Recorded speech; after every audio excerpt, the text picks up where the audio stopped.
Dictation start होगा 5 second बाद। Start. अंततः संदेश खाली का माफिया शाहजहां शेख सीबीआई के हवाले कर दिया गया, लेकिन यह ध्यान रहे कि वह इस जांच एजेंसी की हिरासत में न जाने पाए। इसके लिए ममता सरकार ने हर संभव जतन किए।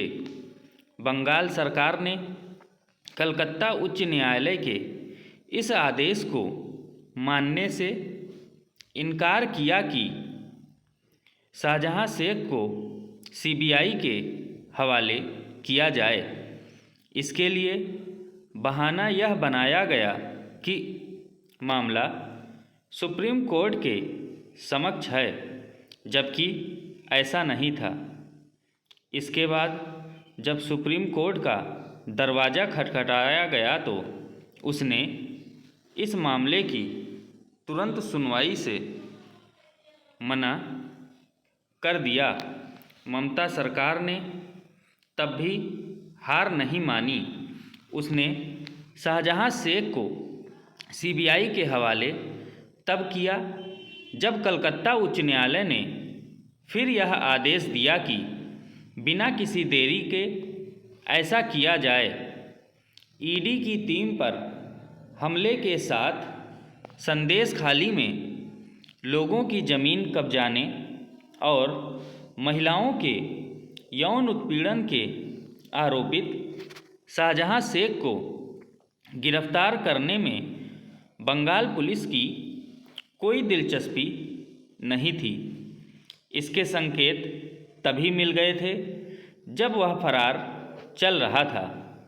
उसे 55 दिन तक इस बहाने गिरफ्तार नहीं किया गया कि कलकत्ता उच्च न्यायालय ने इस पर रोक लगाई है। यह फर्जी आड़ थी, क्योंकि उच्च न्यायालय ने ऐसी कोई रोक ही नहीं लगाई थी। उसे बंगाल सरकार के समक्ष यह स्पष्ट भी करना पड़ा कि इसके बाद उसे 2 दिन के अंदर गिरफ्तार कर लिया गया।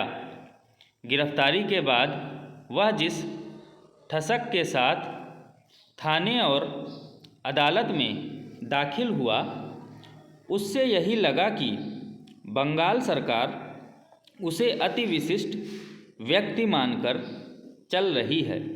Para change.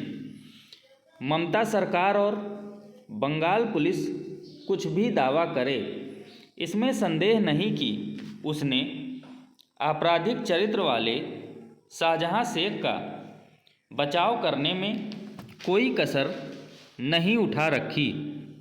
जब कोई सरकार किसी कुख्यात व्यक्ति का बचाव करने में हिचक दिखाने से भी इनकार कर दे तो भला इसे राजनीतिक निर्लज्जता के अलावा और क्या कहा जा सकता है। ममता सरकार के रवैये को देखते हुए यह अनिवार्य हो गया था कि ईडी पर हमले के साथ संदेश खाली की अन्य शर्मनाक घटनाओं की जांच कोई केंद्रीय एजेंसी करे। बंगाल पुलिस से इन मामलों की नीलछील जांच की आशा नहीं थी। यदि बंगाल के एक के बाद एक मामले सीबीआई के पास जा रहे और वह सुशासन के मामले में बुरे हाल में दिख रहा है, तो इसके लिए ममता सरकार अपने अलावा अन्य किसी को दोष नहीं दे सकती। ममता बनर्जी के पास यह कहने का कोई अधिकार नहीं कि केंद्रीय एजेंसियों की सक्रियता से संघीय ढांचे को नुकसान हो रहा है, क्योंकि सच यह है कि संविधान एवं कानून की अनदेखी तो उनकी सरकार और पुलिस कर रही है, और वह भी बिना किसी शर्म संकोच। इससे बड़ी विडंबना और कोई नहीं कि किसी राज्य की पुलिस सत्ताधारी दल की शाखा के रूप में काम करती दिखे, लेकिन दुर्भाग्य से बंगाल पुलिस ऐसा ही करती दिख रही है।